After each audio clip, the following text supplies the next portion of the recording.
ಹಯಗ್ರೀವನ ಬರುವಿಕೆಗಾಗಿ ಕಣ್ಗಳನ್ನ ಊದ್ಕೊಳ್ತಾ ಎದುರು ನೋಡ್ತಿದ್ರೆ 5 ವೈದ್ಯರು ಹೊರಗೆ ಬರ್ತಾರೆ. ಅವ್ರನ್ನ ನೋಡಿ ಎಲ್ಲರೂ ಹತ್ರಕ್ಕೆ ಬರ್ತಿದ್ದಂತೆ ವೈದ್ಯರು ಮುಖ್ಯಮಂತ್ರಿಗಳ ಹತ್ರ ಹೋಗಿ, ಸರ್, ಹಯಗ್ರೀವ್ಗೆ ಸ್ವಲ್ಪ ಗಂಭೀರಾದ ಶಸ್ತ್ರಚಿಕಿತ್ಸೆನೇ ನಡೀತು. ಗುಂಡುಗಳನ್ನ ತೆಗೆದಿದ್ದೀವಿ, ಆದರೆ ಅವರು ತುಂಬ ಅದೃಷ್ಟಶಾಲಿ. ಕೇವಲ ಅರ್ಧ ಇಂಚಿನ ಅಂತರದಲ್ಲಿ ಹೃದಯದ ಪಕ್ಕದಲ್ಲಿ ತಗುಲಿದೆ. ಇಲ್ದಿದ್ರೆ ಬಹುತೇಕ ಸತ್ತು ಹೋಗ್ತಿದ್ರು. ಇದರಲ್ಲಿ ಒಳ್ಳೆ ಸುದ್ದಿ ಏನಂದರೆ ಹಯಗ್ರೀವ್ ತಾನಾಗಿ ಬದುಕೋದಕ್ಕೆ ಪ್ರಯತ್ನಿಸ್ತಾ ನಮ್ಮ ಚಿಕಿತ್ಸೆಗೆ ಸಹಕರಿಸಿದ್ದಾನೆ. ಹಾಗಾಗಿ 2 ಗುಂಡುಗಳು ತಗುಲಿದ್ರು ಅವ್ರನ್ನ ಉಳಿಸೋದಕ್ಕೆ ಸಾಧ್ಯವಾಯಿತು ಅಂತ ಅವರು ಹೇಳ್ತಾ ಇದ್ದಂತೆ ಅದನ್ನೆಲ್ಲ ಕೇಳಿ ಕೊನೆ ಮಾತಿಗೆ ಎಲ್ಲರೂ ನಿಟ್ಟುಸಿರನ್ನು ಬಿಡ್ತಾರೆ. ರಾಬಿನ್ ಕೂಡ ಸ್ವಲ್ಪ ನಿರಾಳನಾಗ್ತಾನೆ. ಥ್ಯಾಂಕ್ ಯು ಡಾಕ್ಟರ್ ಅಂತ ಮುಖ್ಯಮಂತ್ರಿಗಳು ಸಂತೋಷದಿಂದ ಹೇಳ್ತಾ ಇದ್ದಂತೆ ಒಂದೇ ಒಂದು ಸಾರಿ ನೋಡಬಹುದೇ ಅಂತ ಆತುರದಿಂದ ಕೇಳ್ತಾಳೆ ಸುವಿಕ್ಷಾ. ಅವರು ಸುವಿಕ್ಷಾಳನ್ನೇ ನೋಡ್ತಾ, ಆಕೆ ಹಯಗ್ರೀವನ ಹೆಂಡತಿ ಅಂತ ಹೇಳ್ತಾರೆ ಮುಖ್ಯಮಂತ್ರಿಗಳು. ಸರಿ, ಓಹೋ ಮೇಡಮ್, ಆದರೆ ಕ್ಷಮಿಸಿ, ಸೆರಗು ನಡೆದ ಶಸ್ತ್ರಚಿಕಿತ್ಸೆ ಸಾಮಾನ್ಯವಾದದ್ದಲ್ಲ. ಹಾಗಾಗಿ ಪ್ರಜ್ಞೆ ಬರೋದಕ್ಕೆ ಸ್ವಲ್ಪ ಸಮಯ ಹಿಡಿಯುತ್ತೆ. ಹಾಗಾದರೆ ಯಾವಾಗ ಬರ್ತಾರೆ? ರಾತ್ರಿ ಹೊತ್ತಿಗೆ ಬರಬಹುದು ಮೇಡಮ್. ದಯವಿಟ್ಟು ನೀವು ಸ್ವಲ್ಪ ಸಮಯ ಕಾಯಿರಿ ಅಂತ ಸುವಿಕ್ಷಾಗೆ ಹೇಳಿ ಹೊರಡೋದಕ್ಕೆ ಹೋಗ್ತಾರೆ.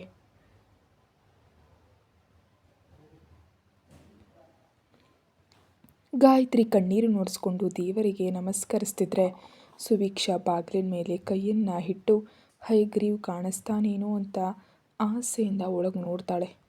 ಸುವಿಕ್ಷಾಳ ನೋವನ್ನು ನೋಡಿದಂಥ ಮುಖ್ಯಮಂತ್ರಿಗಳು ಹೊರಡ್ತಿರುವ ವೈದ್ಯರನ್ನು ಕರೆದು ವಿನಂತಿಸಿದಾಗ ಅವರು ಮುಖ್ಯಮಂತ್ರಿಗಳಾಗಿರೋದ್ರಿಂದ ಸರಿ, ಹೋಗಿ ಬೇಗನೆ ಬಂದುಬಿಡಿ ಅಂತ ಹೇಳಿ ಒಟ್ಟು ಹೋಗ್ತಾರೆ. ಅರ್ಧ ಗಂಟೆಯಲ್ಲಿ ತೀವ್ರ ನಿಗಾ ಘಟಕಕ್ಕೆ ಬದಲಾಯಿಸ್ತಿದ್ದಂತೆ ಗಾಯತ್ರಿ ಅವರು ಬುಧ ಸುತ್ತಲೂ ಕೈಯನ್ನು ಹಾಕಿ ಒಳಗೆ ಕರ್ಕೊಂಡು ಹೋಗ್ತಾರೆ ಮುಖ್ಯಮಂತ್ರಿಗಳು.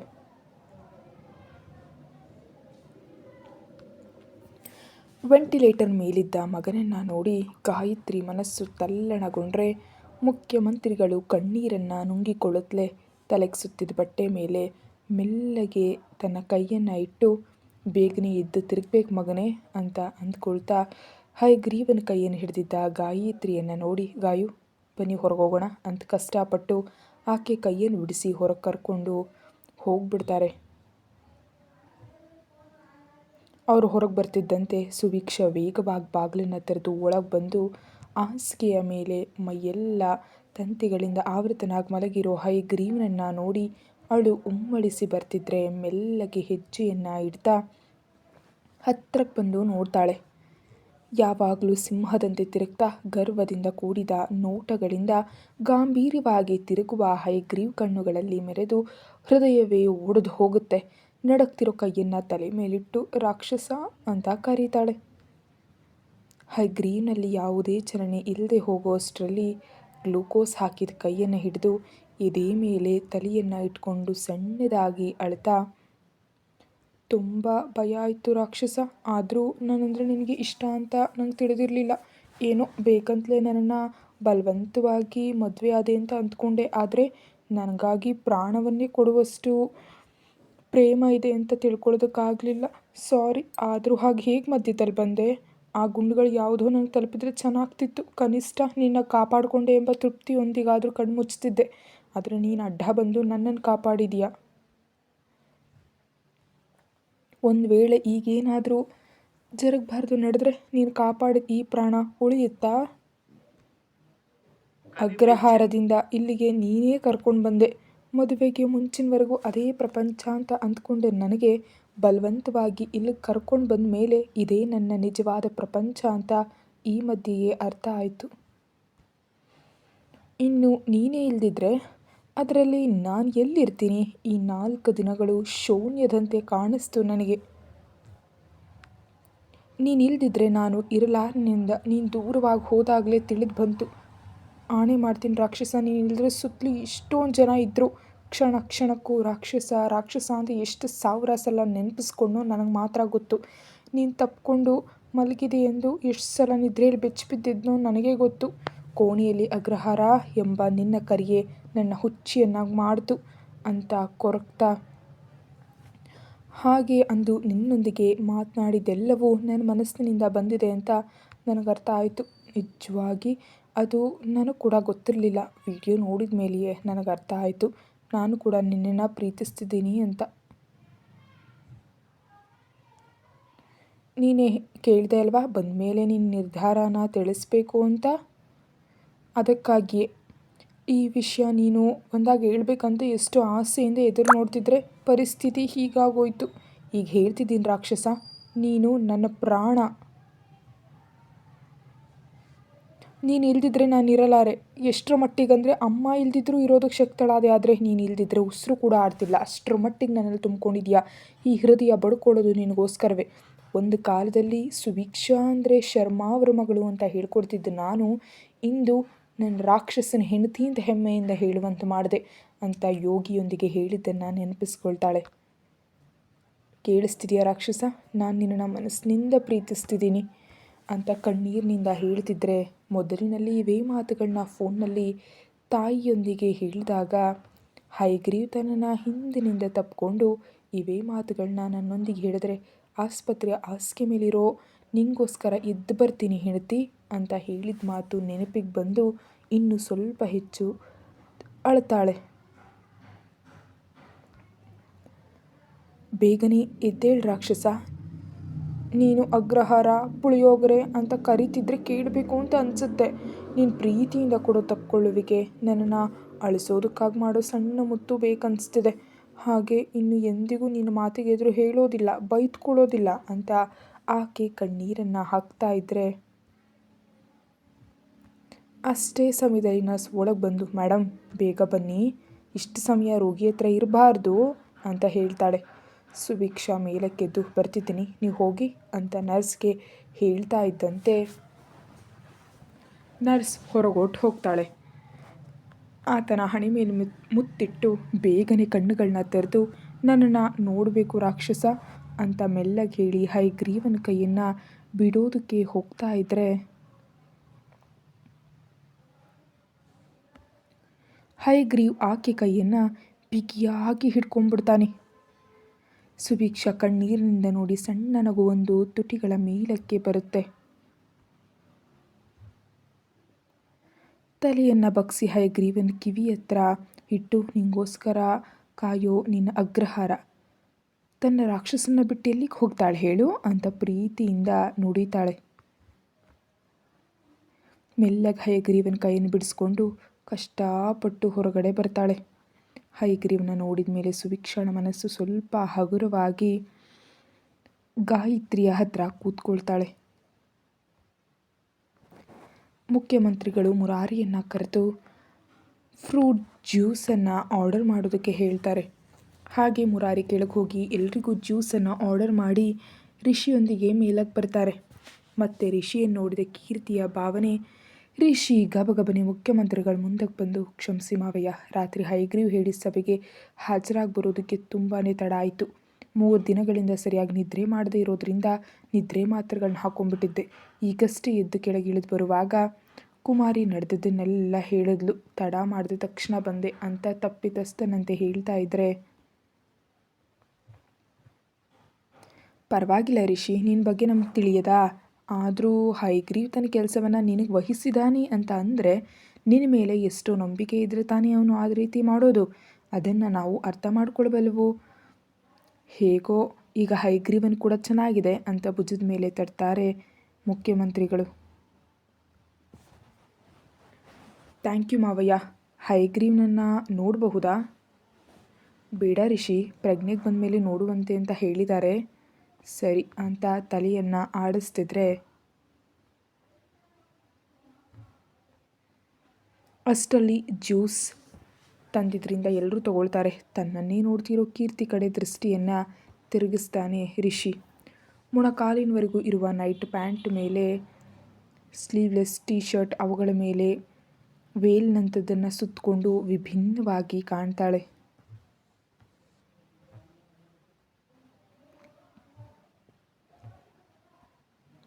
ಒಂದು ದೀರ್ಘ ಉಸಿರನ್ನು ಬಿಟ್ಟು ತಕ್ಷಣ ದೃಷ್ಟಿಯನ್ನು ತಿರುಗಿಸ್ಕೊಳ್ತಾನೆ.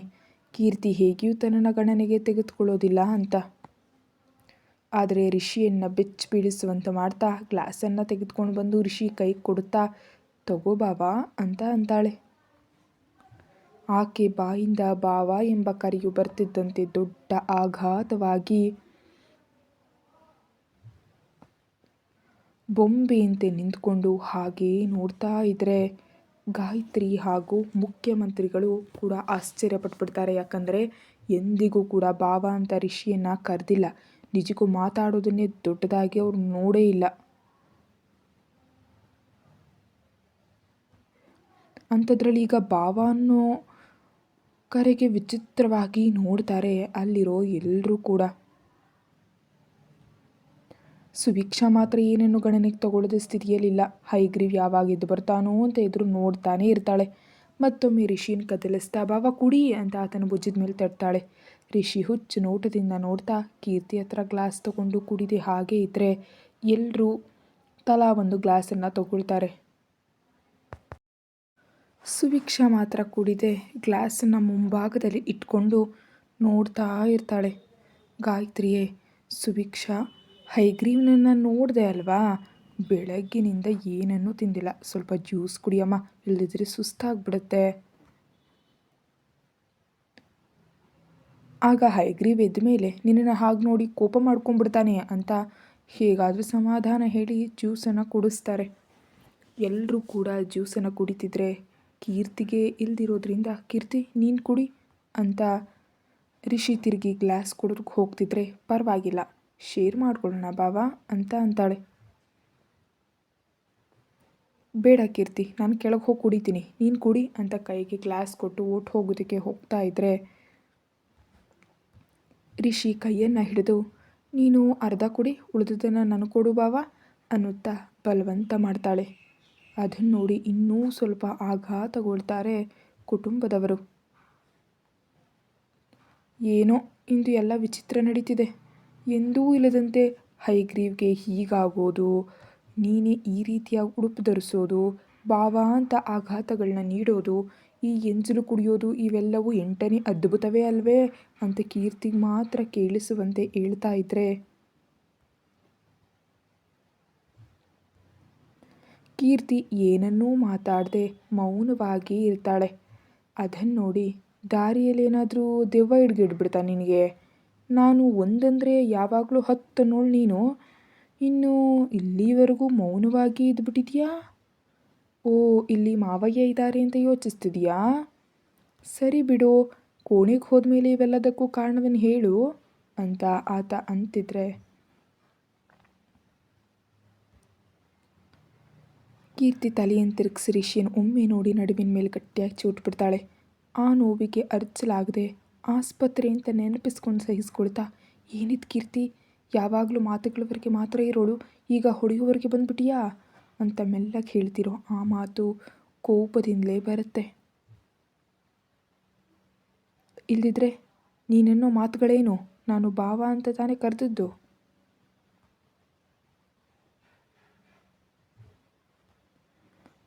ಇದರ ಬಗ್ಗೆ ನಾನು ಕೂಡ ಹೇಳಿದ್ದು. ಏನಾಯಿತು? ಯಾಕೆ ನೀನು ಹೀಗೆ ನಟಿಸ್ತಿದೀಯಾ? ದಯವಿಟ್ಟು ಮೊದಲಿನಂತೆ ಇರು, ಮಾವಯ್ಯ ಇದ್ದಾರೆ ಅಂತ ನೀನೇನು ಹತ್ತಿರ ಆಗಬೇಕಿಲ್ಲ ಅಂತ ಅಂತಿದ್ರೆ ಕೀರ್ತಿ ಬಾಯಿಯನ್ನು ತೆರೆಯೋದಕ್ಕೆ ಹೋಗುವಷ್ಟರಲ್ಲೇ ಏನು ನಿಮ್ಮ ಗಂಡ ಹೆಂಡತಿ ಗುಸುಗುಸು ಅಂತ ಅಂತಾಳೆ ಶ್ರಾವಣಿ. ಕೀರ್ತಿ ರಿಷಿಯನ್ನು ನೋಡ್ತಾಳೆ.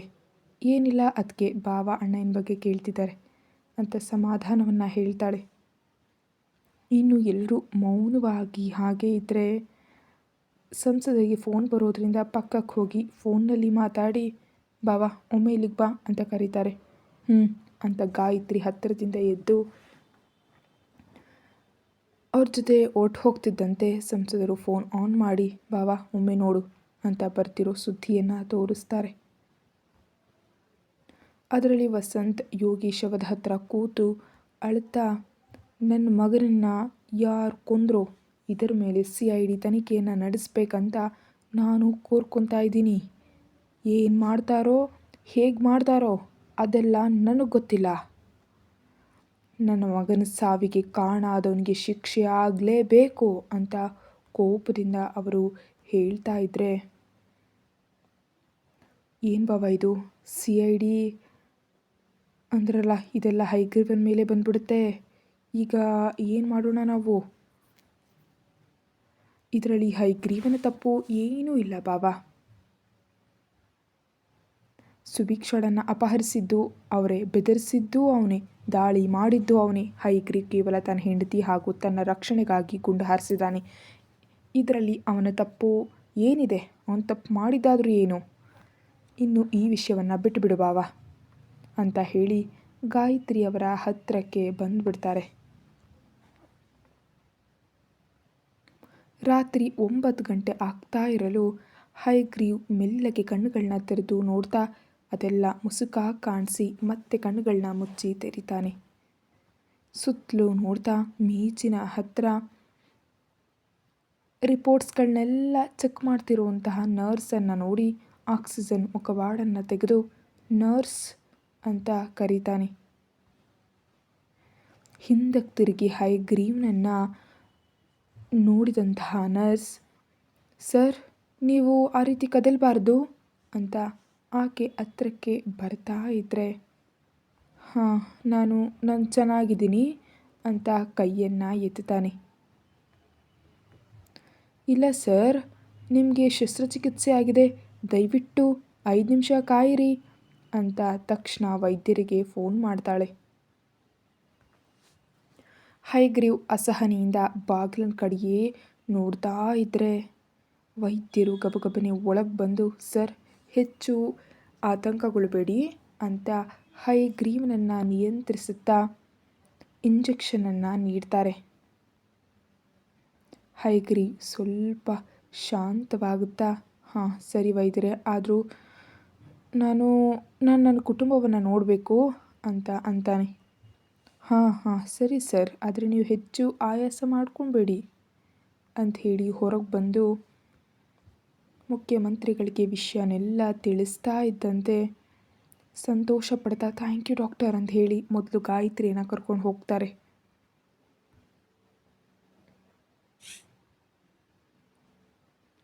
ಕತೆ ಮುಂದುವರಿಯುತ್ತೆ. ಹೆಚ್ಚಿನ ವಿಡಿಯೋಗಾಗಿ ಚಾನಲ್ಗೆ ಮೆಂಬರ್ಶಿಪ್ ತೊಗೊಂಡು ವಿಡಿಯೋ ನೋಡಿ. Thank you.